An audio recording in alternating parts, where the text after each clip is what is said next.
JEE main 2021 का question है। इसमें हमें क्या बोला गया है, द इलेक्ट्रिक फील्ड दे रखी है हमें आई कैप और जे कैप में। आई कैप की तरफ दे रखी है 2/5 एप्सिलॉन नॉट और जे कैप की तरफ दे रखी है 3/5 एप्सिलॉन नॉट ई नोड। तो ई नोड की वैल्यू हमें दे रखी है, एप्सिलॉन नॉट नहीं है, ये ई नोड है।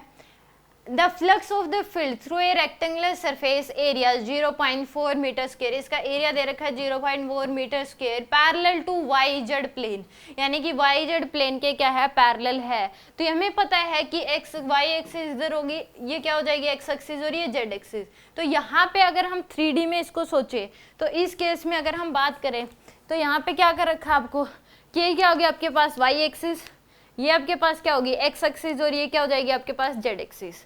तीन आपके पास एक्सिस होगी, ये क्या होगी आपके पास जेड एक्सिस। जो एरिया वेक्टर रखा हुआ इस प्लेन के पैरेलल यहाँ पे रखा हुआ है, तो इसका जो एरिया वेक्टर होगा वो किसके पैरेलल हो जाएगा आपके पास।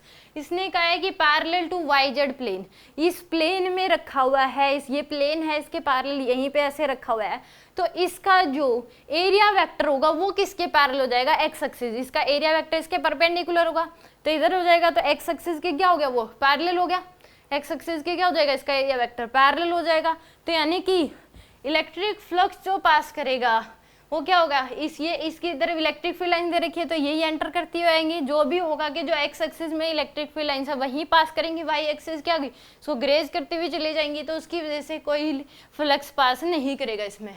तो यहाँ पे जो फ्लक्स होगा वो कितना हो जाएगा, एंगल कितना हो गया, एरिया वेक्टर और इलेक्ट्रिक फील्ड 0 एंगल हो गया, थीटा बिटवीन, थीटा की जो वैल्यू है वो क्या आ गया आपके पास 0 डिग्री इस केस में, क्योंकि एरिया वेक्टर भी क्या आएगा इधर ही आ जाएगा, area vector electric x axis के अलोंग ही तो पैरेलल ही है, तो इस केस में दोनों के बीच जो इलेक्ट्रिक फील्ड भी इधर है, दोनों के बीच जो एंगल हो गया वो क्या हो गया 0। तो फ्लक्स की वैल्यू जो आएगी तो यहाँ पे क्या हो जाएगी ई इंटू ए के बराबर, ई ए कोस थीटा होता है, थीटा की वैल्यू क्या है 0, तो यहाँ पे क्या आ जाएगा ई ए के बराबर। तो अब फ्लक्स जो पास करेगा इसमें इलेक्ट्रिक फील्ड है 2/5, ई नोड की वैल्यू है 4 × 10⁻³ इंटू में एरिया दे रखा आपको 0.4, तो यानी आ जाएगा 8, 3.2 / 5 × 10⁻³ ये आ गया आपके पास। तो यानी न्यूटन मीटर स्क्वायर पर ये दे रखा है, तो इसको सोल्व अगर करें तो 3.2 / 5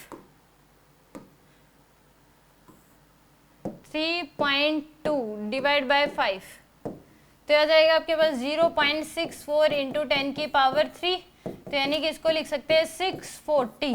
आंसर क्या आ जाएगा आपके पास 640 न्यूटन मीटर स्क्वायर पर कूलम। तो आपके पास क्या आएगा आंसर, यानी कि 640 न्यूटन मीटर स्क्वायर पर कूलम।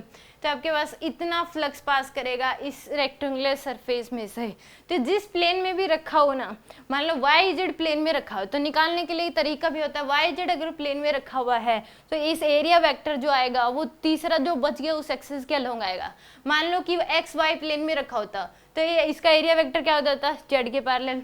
अगर मान लो वाई एक्स जेड प्लेन में रखा होता तो एरिया वेक्टर आ जाता वाई के अलोंग। तो यहाँ पे आंसर क्या हो जाएगा ई इंटू ए करना था, इलेक्ट्रिक फील्ड एक्स एक्सिस के अलोंग जो है, और इंटू में इसका एरिया वेक्टर।